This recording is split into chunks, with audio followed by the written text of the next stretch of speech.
ભરૂચ જિલ્લાના અંકલેશ્વર તાલુકાના કોસંબડી ગામના એક ખેતરમાં 7.5 ફૂટ લાંબો અજગર દેખાતા વન વિભાગની ટીમે રેસ્ક્યુ કરી સુરક્ષિત સ્થળે મુક્ત કર્યો હતો.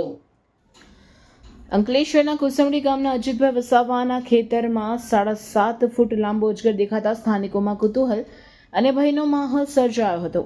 ખેતરમાં પાણી ભરાવાના કારણે અજગર સુરક્ષિત જગ્યા શોધી રહ્યો હતો. ખેડૂતે જ્યારે તેને જોયો ત્યારે તેમણે તાત્કાલિક વન વિભાગનો સંપર્ક કર્યો હતો, જે બાદ વન વિભાગની ટીમે દોડી જઈ ભારે જહેમત બાદ અજગરનું રેસ્ક્યુ કરી પકડી પાડ્યો હતો. અંદાજે 7.5 ફૂટ લાંબા અજગરને પાંજરામાં પૂરીને તેને વન્યજીવ સંરક્ષણ કાયદા મુજબ સુરક્ષિત જગ્યાએ છોડી મૂકવામાં આવ્યો હતો. આ ઘટનાથી ફરી એકવાર સાબિત થયું છે કે વરસાદની મોસમમાં જંગલી પ્રાણીઓ સુરક્ષિત આશ્રય શોધવા માનવ વસવાટવાળા વિસ્તારોમાં આવી શકે છે.